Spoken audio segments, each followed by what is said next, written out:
Hello, everyone. I'm Carly Ann. Thank you so much for joining us today and happy Latinx Heritage Month. We are so honored to be a part of the Portalistas Latinas Make a Difference Summit this year. And I'm very excited to be in conversation with our guest today. There's been such an increase in entrepreneurship in the past year, and Latinas are starting businesses at higher and higher rates. So it's amazing that we have this opportunity to learn from Julissa Prado, the founder and CEO of Rizos Curls. We're going to hear more about her inspiring journey, how she started the business, and also we're going to have her share some tips on the art of navigating starting a business as a side hustle while working a 9 to 5, which I know that's something that a lot of you aspiring entrepreneurs are trying to figure out yourselves. So Julissa and I were gonna chat for about 20 minutes, followed by about 5 to 10 minutes of Q&A. Please leave your questions in the comment section of this YouTube live, and Julissa will be addressing a couple of them at the end. So before we jump in, here's a bit about Julissa.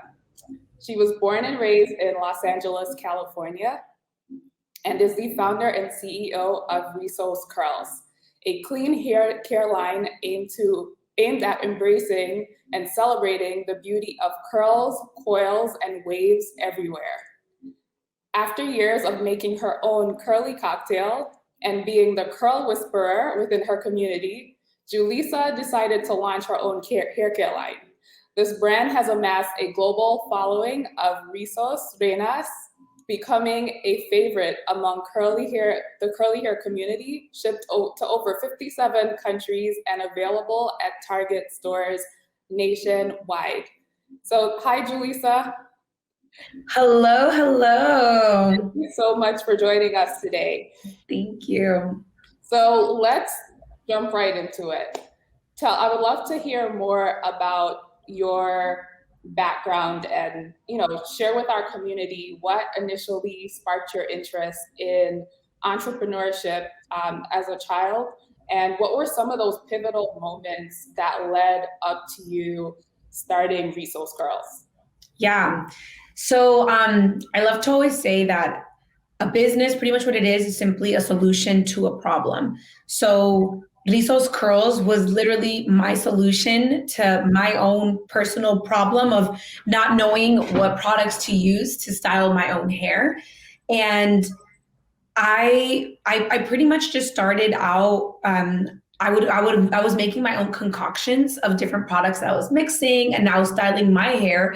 And I would meet so many women, especially that I call undercover curlies. So it's women that would straighten their hair so much so you would never even know they had curly hair. And I would help them with their hair, and I would meet so many of these people. So that's really where the inspiration and the passion for hair and this business came from, was from genuinely having that problem myself and then finding a solution to that problem I had, and then wanting it to share it with other people. All right, so one of the incredible things about your story, and it's great that you've been transparent about the fact that you started this business while working at Nestle. So, can you just tell us a bit about life before Rizos Curls, and at the time of starting it, how did you go about navigating that?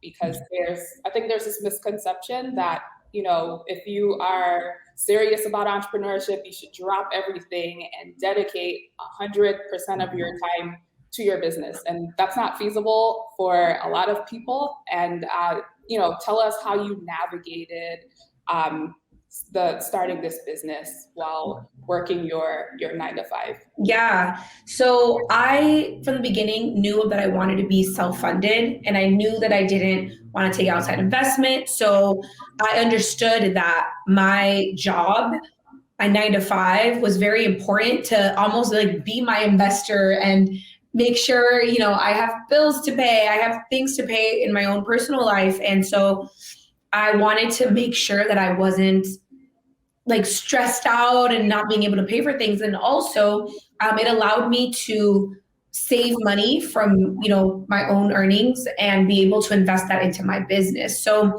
I really looked at my 9 to 5 as my first investor. So I was working, and as much as I could save, I was investing it into my business. I even part of having that 9 to 5, like it was a great job, and I was so grateful for being able to have that job. And I, you know, I felt, especially coming from where I came from, I felt like, oh, I was getting paid so amazing. I really thought like this is as good as it gets, you know, like I have a great paying job and, you know, et cetera. I never really thought that my side hustle, my side passion was going to end up allowing me to leave that completely and just focus full time on that. So I will say from the very beginning, I always thought I was going to be able to balance both, and I was going to keep my full time job in corporate and do my Rizos curls on the side as a side hustle. But destiny had had a different plan, and within the first year of launching, I was able to, I was pretty much kind of forced almost to leave my full-time job because I was so busy with my side hustle. But in order to do that, like I made a lot of sacrifices that are not necessarily sacrifices, but it's like I put my, I wasn't completely comfortable. So for example, like I decided to move back in with my parents. I cut down huge on expenses. I made a lot of decisions to ensure that I could quit my job, and I didn't have to rely so heavily on taking money from my business. That's so amazing. And, you know, like there's so much trial and error that's, you know, goes into starting a business. Can you just, you know, share what the process was like for you starting a hair care line from scratch? Like what was that, you know, product development, experimentation process like, and what were some of the lessons that you learned from that?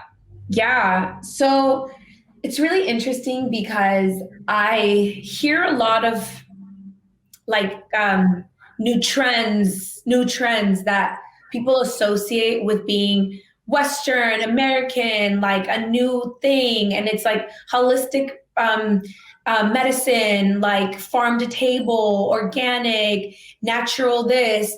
And people associate that with like new and Western and trend. And I'm like, there is nothing more Latino than all of those things. There's nothing more Latino than relying on the earth and having these teachings that come from generations. It's very, very immigrant. It's a very much thing that a lot of immigrants have in common, that they come from countries that they don't really have a choice to go and buy things over the counter all the time. Like one of their first methods of healing for themselves and their bodies is holistically, is with plants, is with plant medicine, is with their environment and what they have around them. A lot of their food, you know, there's a different perception that they have with food, because a lot of the food, my parents, for example, grew up where every single thing that they ate, they literally had to grow. It's not like they were going out and buying all this stuff. Like, no, like they were planting the seed and watching it grow and then eating the fruit or the vegetable, etc. So that's what I came from. So for me, it's something very much embedded in my culture, embedded in my family, embedded in my traditions, embedded in my childhood.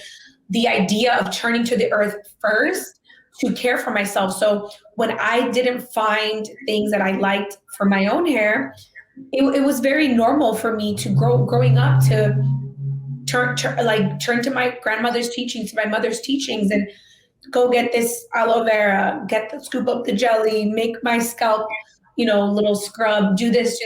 So, you know, me creating and looking at ingredients as medicine and as alternatives to caring for yourself is something that came very normal. And I think that that is really what the formulas and the products are based on. It's based on choosing ingredients that are not just don't just make your hair look beautiful at the moment, but also good for the long-term health of your scalp and hair. And what were some lessons that you learned, or advice that you would give to someone who is starting a hair care line, for instance? What were some of the greatest lessons that you learned in that process of developing your process? Specifically the hair care line? Yeah. Oh man. I've learned so much. I've learned, I think throughout the years and starting from the beginning when I used to help other women with their own hair and I was able to get my hands in people's hair, and also down to the product development and being like with real chemists and like looking at the behind the scenes of the ingredients. I learned so much about how important it is to really be conscious of what ingredients and what you are putting on your skin, on your scalp, on your hair, and how much power there is in that and how it affects you. I think for me, it's made me even more conscious, not just in hair care, what ingredients I choose to use, but also in every other aspect, like lotions and face care and anything that I put on my body. I'm way more skeptical, and I'm like looking at ingredients and I'm understanding the value. Like I love the fact that I'm able to be in the place where I can educate myself on things that I don't know and ensure that everything has a purpose that I'm putting on my body, and I'm avoiding things that are not good for me. I think in hair care, man, when I things that I used to, or I've seen people use in their hair, I used to use in my hair when I was like a little girl and didn't realize. I'm like, what? That's so bad and for me, and like I wouldn't want that on my scalp or on my skin. So that would be the biggest thing that I've learned, I would say, is like to understand ingredients and understand their purpose and understand how they can affect your health. Amen. There's so many things on labels that we don't understand sometimes. Yeah. So I wanted to go back a bit to like you talking about being self-funded, and like your business is fully Latina funded business.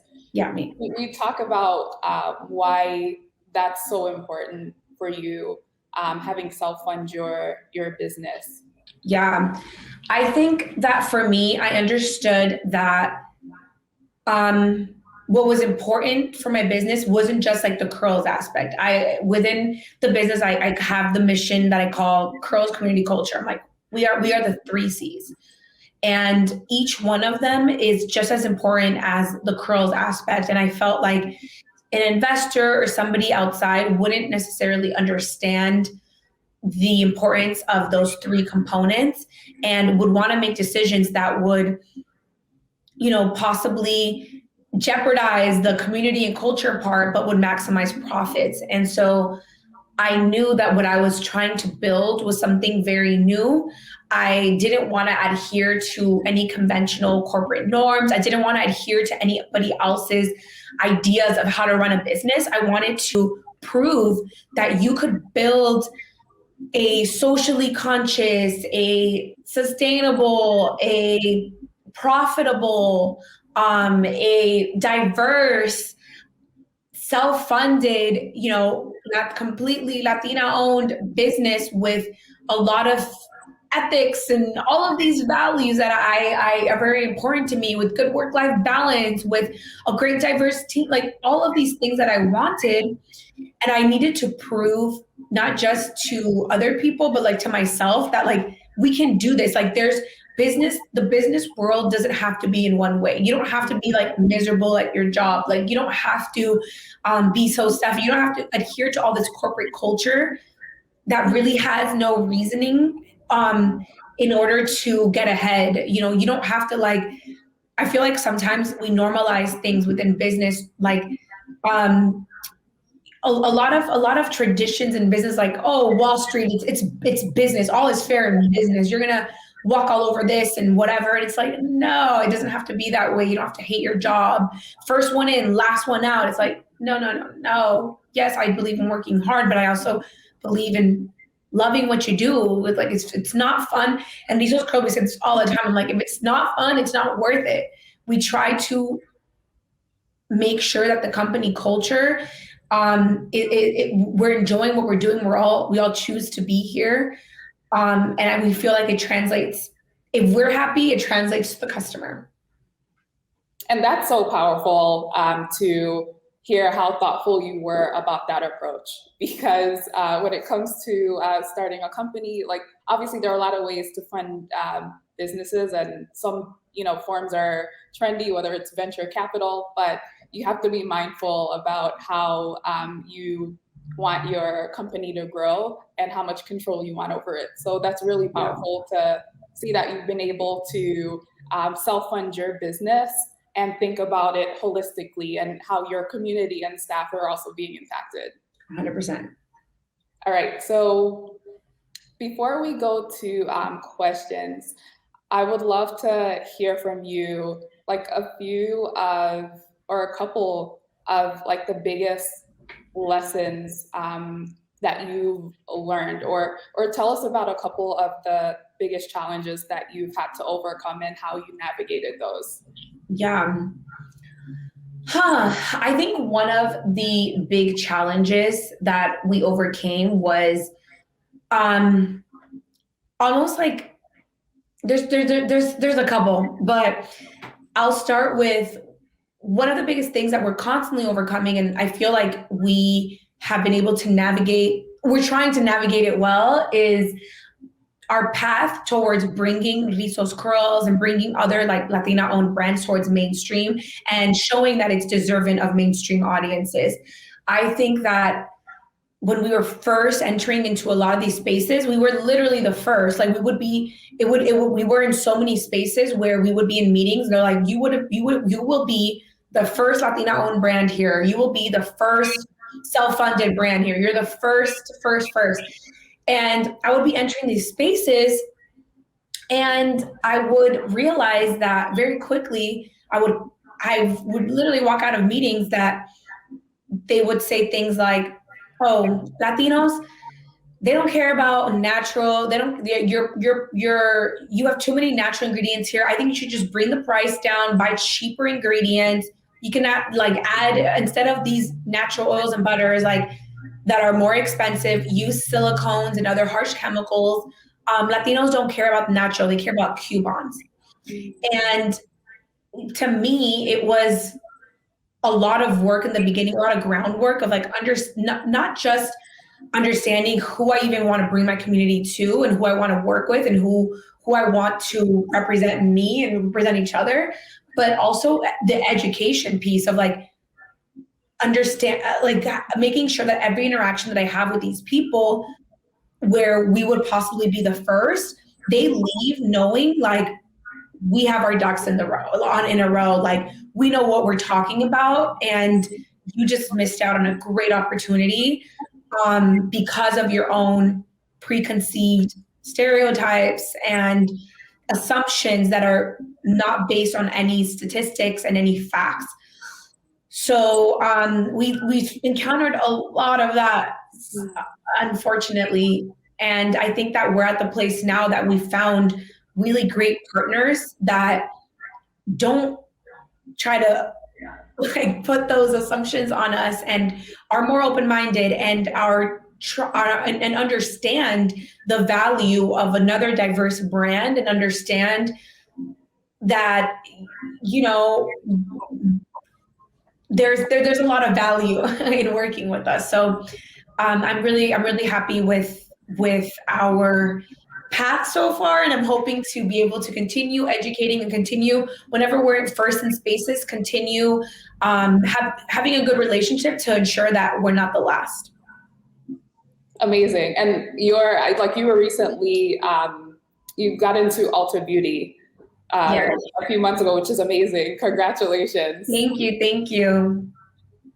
So I guess just another note on that, like what, is there like a tip or tips that you can give? Like the education piece is so important when you're creating products for, communities that are underrepresented, and then beyond that, there's, sort of managing those relationships over time. What kind of tips would you, or what's like one tip that you would give someone on how to go about like maintaining, a great relationship with an account? Like a retailer? Yeah.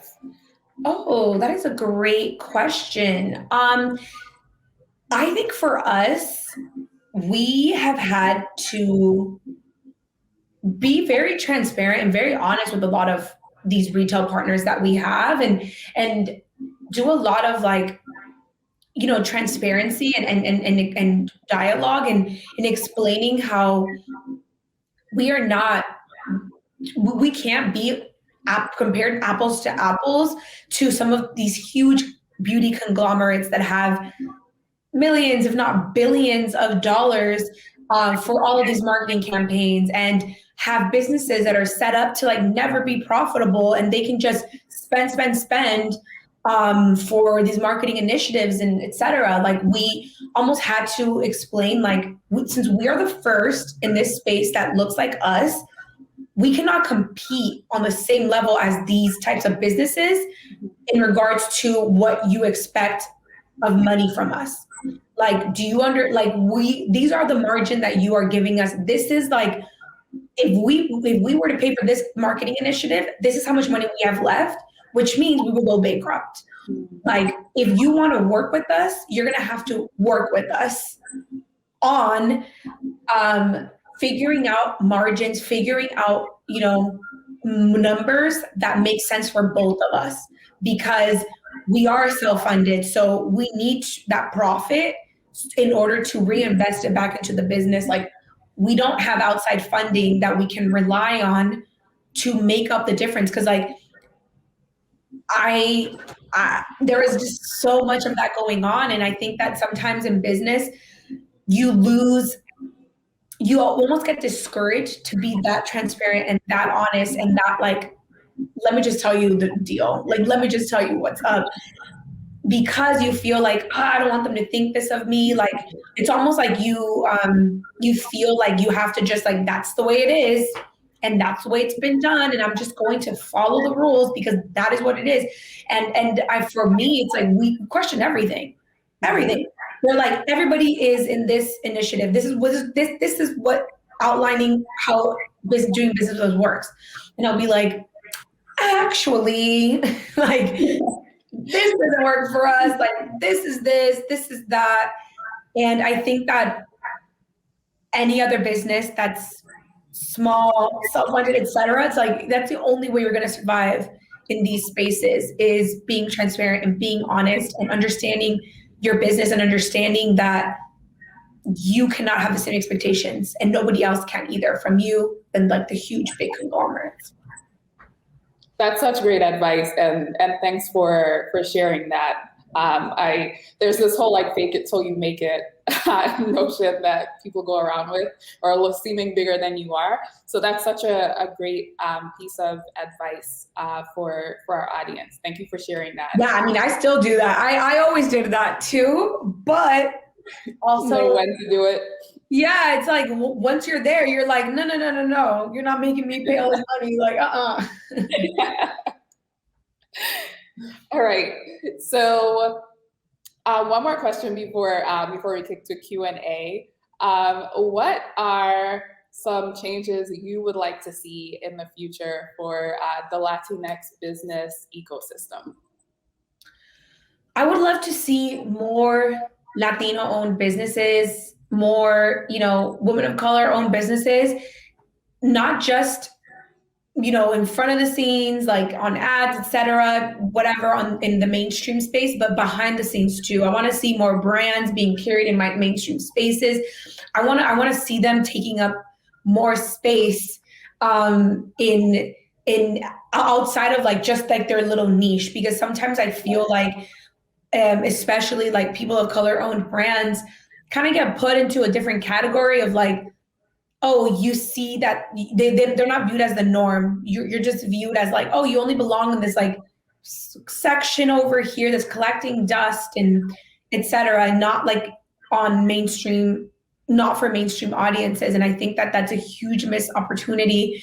And we see so much creativity, so much innovation, so much of what customers are really hungry for coming out of a lot of these like indie brands that are led by really talented people of color. And I think that I would love to see more retailers stepping up and analyzing and seeing their own policies and their own structures that could be keeping these types of talented business from having access to their spaces. Yes, love that. All right, so let's take a couple questions from the audience. All right, so Brittany would like to know, how many hours a week did you dedicate to your side hustle when you had a full-time job? Girl, too much. Like I was not sleeping. There was in the beginning before I launched, it was, I think I would, maybe be done with work around like 5:30, and then I would like work, I don't know, until probably like 10 p.m. or something, and then I would work on the weekends. But once I actually launched, it was just like out of control. I just felt like I had 3 full-time jobs or something, which is when I ultimately decided that I couldn't do it. I was like, this is too much.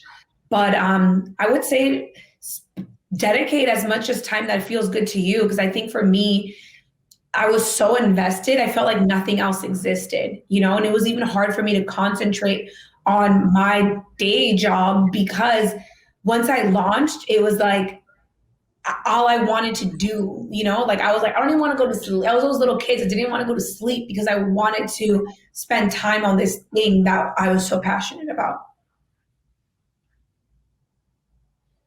All right, Belen would like to know, you are described as an entrepreneur who credits the lows as much as the highs for her success. What was a low, and how did you pick yourself up and keep going?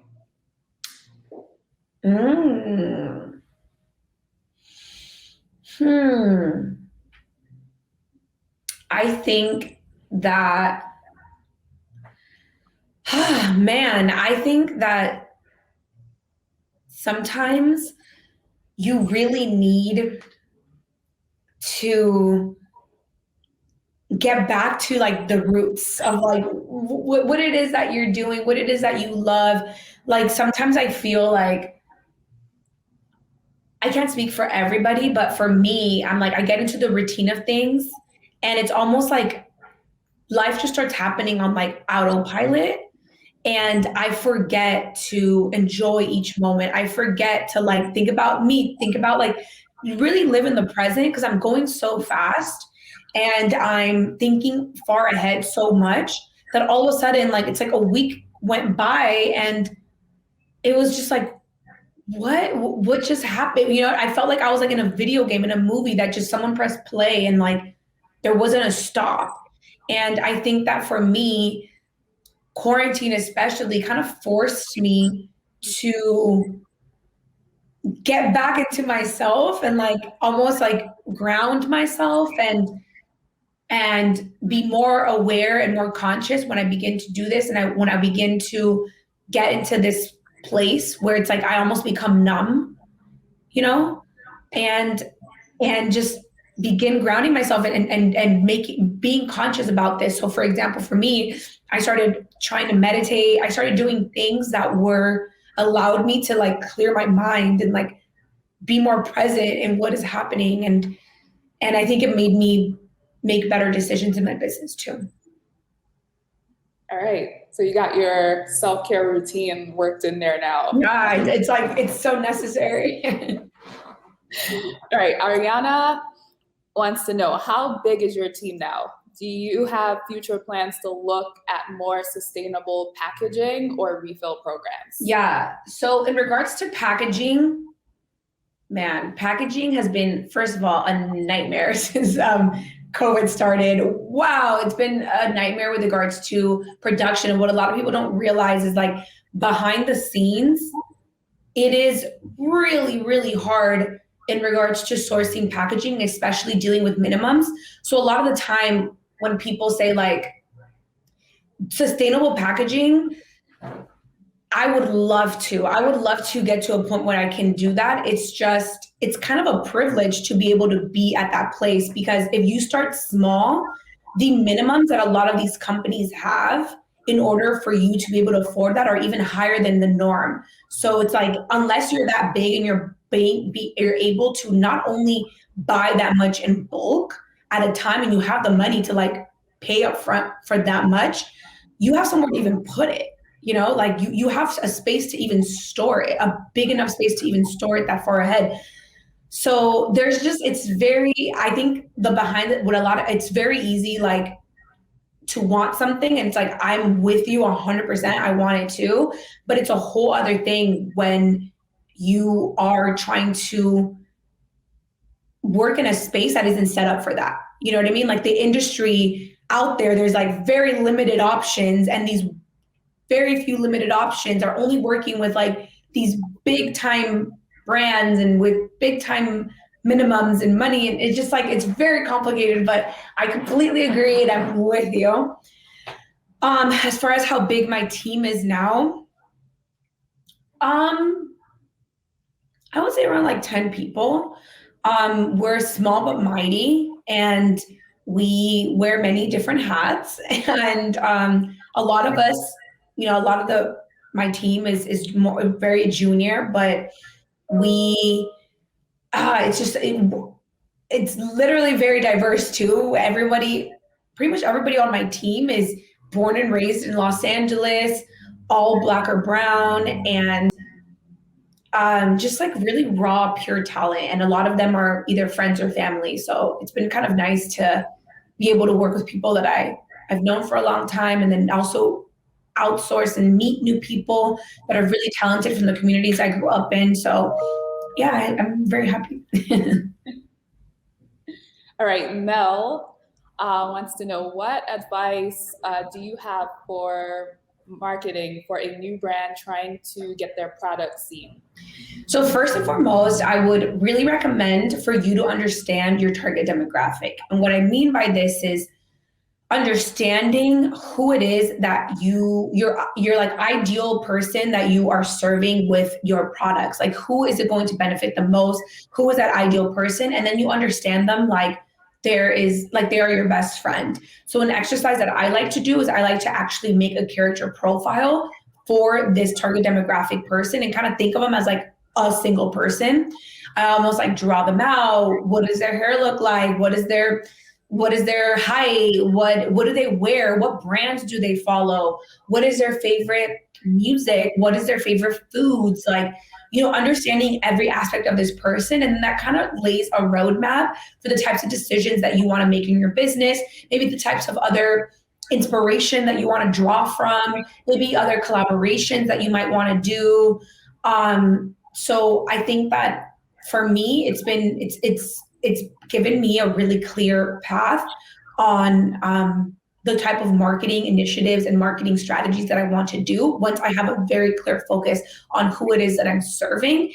And also, the bigger the demographic and the less focused you are, the more marketing money you need to reach them.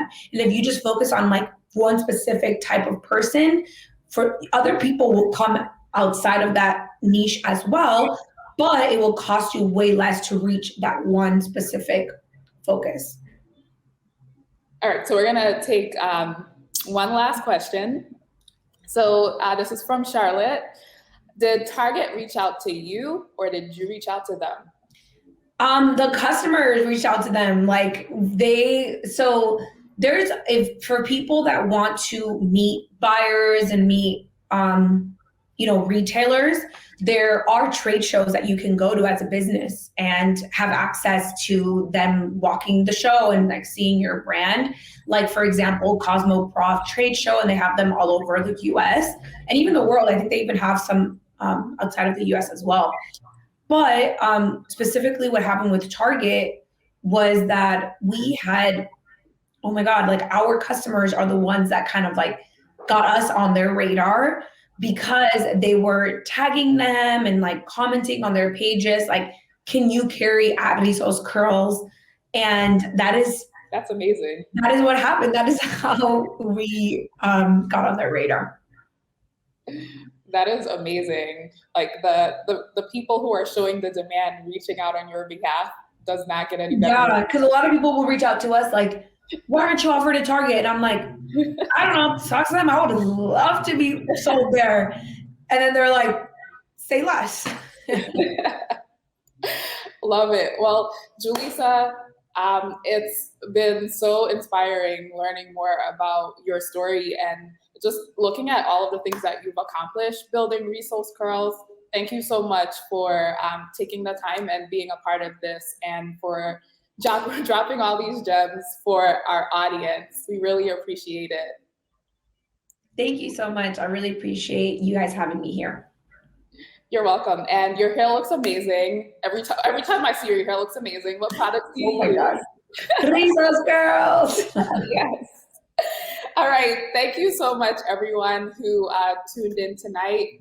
I'd like to also thank Portalistas for including us in your amazing Latinas Make a Difference Summit.